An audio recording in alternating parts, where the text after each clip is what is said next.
بسم اللہ الرحمن الرحیم۔ السلام علیکم ورحمۃ اللہ وبرکاتہ۔ قرآن مجید میں بہت سی آیات میں حضرت نوح علیہ السلام کے بارے میں بیان کیا گیا ہے اور مجموعی طور پر قرآن کی 29 صورتوں میں اس عظیم پیغمبر کے بارے میں گفتگو ہوئی۔ ان کا نام 34 مرتبہ قرآن کریم میں آیا۔ مورخین و مفسرین نے لکھا ہے کہ نوح علیہ السلام کا نام عبد الغفار یا عبد الملک یا عبد العلی تھا اور نوح کا لقب انہیں اس لیے دیا گیا کیونکہ وہ سال سال اپنے اوپر یا اپنی قوم پر نوحہ گریا کرتے رہے۔ آپ کے والد کا نام لمک یا لامک تھا۔ نوح علیہ السلام اللہ تعالیٰ کے پیغمبر تھے۔ آپ نے تقریباً 950 سال تک لوگوں کو اللہ کی طرف بلایا، مگر آپ کی قوم کا جواب یہ تھا کہ آپ بھی ہماری طرح عام آدمی ہیں۔ اگر اللہ کسی کو بطور رسول بھیجتا تو وہ فرشتہ ہوتا۔ صرف 80 لوگوں نے ان کا دین قبول کیا۔ نوح علیہ السلام تمام رسولوں میں سب سے پہلے رسول تھے جنہیں زمین پر مبعوث کیا گیا تھا۔ نوح علیہ السلام نے ان کے عذاب کی بد دعا فرمائی، جس کے نتیجے میں ان پر سیلاب کا عذاب نازل ہوا۔ اللہ تعالیٰ نے آپ کی قوم پر عذاب بھیجا اور آپ کو ایک کشتی بنانے، اس میں اہل ایمان کو اور ہر چرند پرند کے ایک جوڑے کو رکھنے کا کہا۔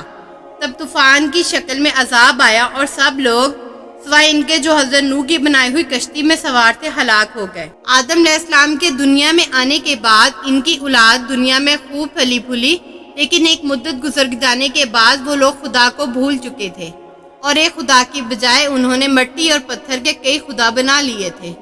نہ صرف ان کی عبادت گاہیں بتوں سے اٹی پڑی تھی، بلکہ ہر گھر میں بت رکھے ہوئے تھے جن کی وہ پوجا کیا کرتے تھے اور ان سے مرادیں مانگا کرتے تھے۔ حضرت نوح علیہ السلام نے اپنی قوم کو اللہ تعالیٰ کے احسانات جتلا کر سیدھے راستے پر چلنے کی تلقین کی اور اس بری راہ سے منع فرمایا۔ ان لوگوں نے حضرت نوح علیہ السلام کا مذاق اڑایا اور کہا، بھلا یہ بتاؤ کہ تم نبی کیسے بن گئے؟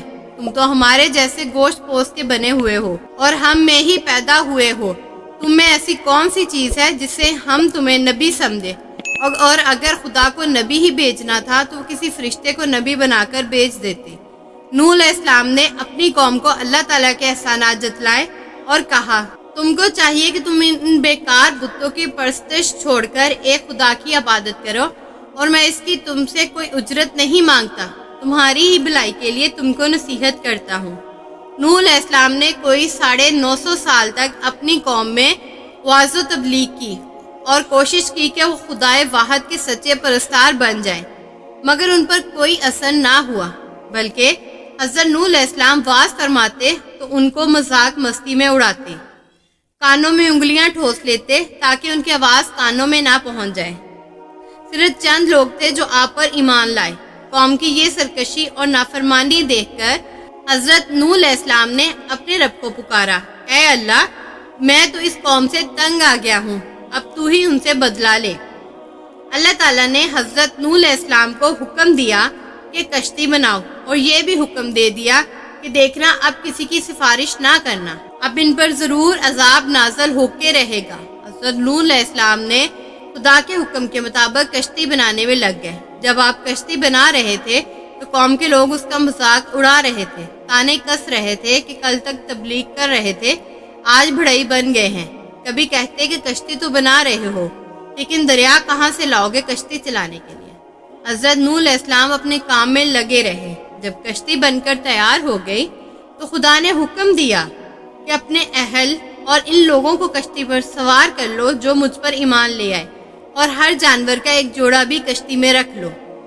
جب سب لوگ کشتی میں بیٹھ گئے تو خدا کے حکم سے زمین کے سوتے پھوٹ پڑے، اس کے ساتھ ہی موسلا دھار بارش شروع ہو گئی۔ زمین پر پانی بڑھنے لگا اور حضرت نوح علیہ السلام کی کشتی پانی میں تیرنے لگی۔ پانی بڑھا تو حضرت نوح علیہ السلام نے دیکھا کہ ان کا ایک بیٹا جس کا نام کنان تھا پانی میں ڈوبنے لگا۔ آپ نے اسے آواز دی کہ اب بھی آ جاؤ تاکہ خدا کے عذاب سے بچ سکو، مگر اس نے جواب دیا، آپ جائے، میں کسی پہاڑ کی چوٹی پر چڑھ کر اپنی جان بچا لوں گا۔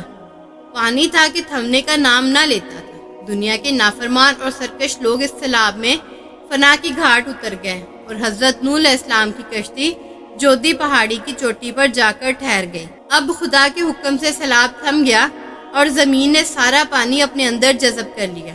اب خدا نے حضرت نوح علیہ السلام کو حکم دیا کہ